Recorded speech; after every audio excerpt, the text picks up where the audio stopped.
So if there's one thing that gets me, it's when you're trying to get something done, but you don't have all the things you need. And I feel like that's a common situation for SEO, especially when we're tackling it on our own websites.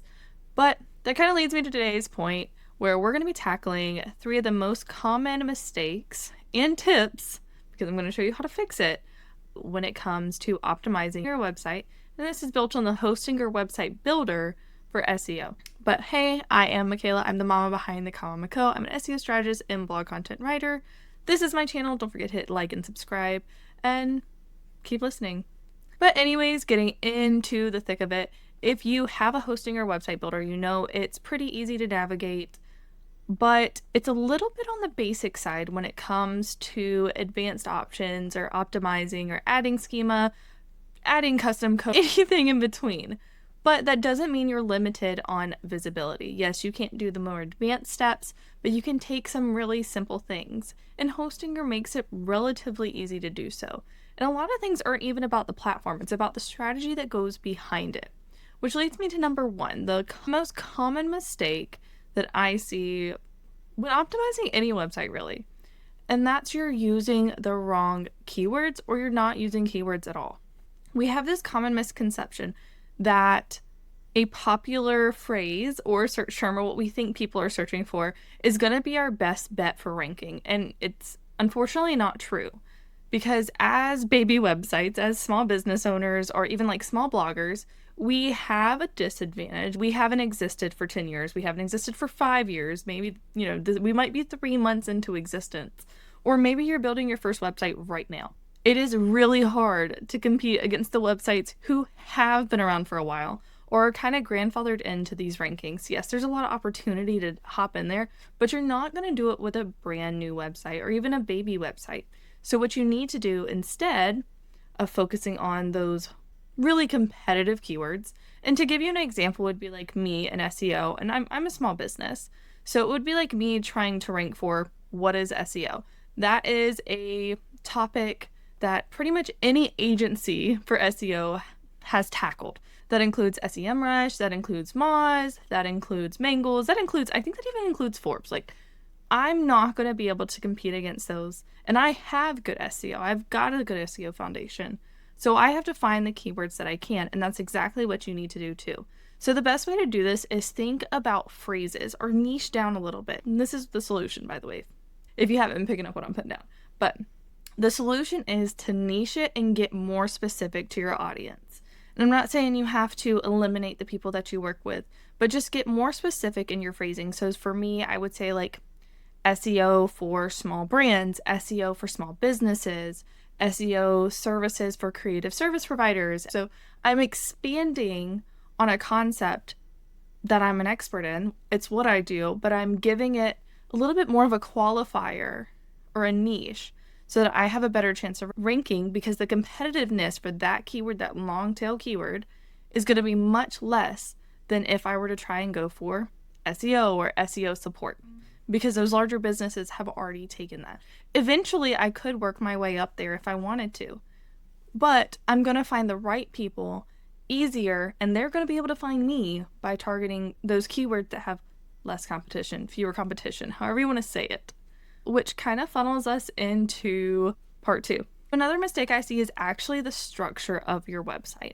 Now, when you're designing your website or you're working from a template, sometimes styles kind of lean more than structure. So when I mean structure, I mean like what type of tags are you using for your words? So typically when we're looking at a web page, you're thinking one H1 tag. There's no like if, ands, buts, maybes there. We want one H1 tag.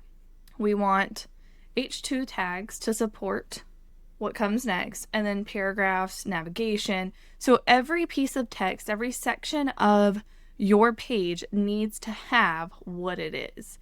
When you do that, you're able to give Google and readers, really, and any other search engine, an explanation of how important this text is and what kind of context it provides, which allows Google and other search engines to put you in the right place in search. Now, bonus points if you can swing your primary keyword into the H1. Don't force it. We want your keyword usage to feel natural. And the easy way to fix that is just make sure that you're following best practices. Best practices are kind of what I touched on already, which is at H1, only having one of them, having your H2s, your H3s, your paragraphs, and making sure that you're also not ignoring the meta descriptions or the back end information. So, moving on into mistake number 3. This isn't, I don't know if this would actually be a mistake because it feels like it shouldn't be, but you're following too many rules. And by that, I mean both in SEO in general, like you're getting a little too robotic, you're checking off your checklist, like you're doing all the things and it's still somehow not working. And it's probably because you're just following rules. SEO is not a checklist. There are checklists that you can follow to help you improve your SEO. I mean, I have one, but it's not a rule book. It's not a you have to do XYZ to rank. There are a few must-haves, non-negotiables, as there are with many things in marketing. But there's so much flexibility and so much uniqueness to the strategy that you get to follow and should follow as a business owner. And when you get stuck in this thought process of following the rules, you tend not to look at the other options, which kind of hurts our user experience. It hurts how we interact with other people online. It just doesn't give your people the experience that they need to want to read more, buy, explore, and do all the things on your website, whether they find you on Google or not. Now, Hostinger specifically makes it really hard to want to break rules. And I get it because, I've optimized Hostinger websites before. If you've seen any of my playlists, like I'm in the back end pretty frequently.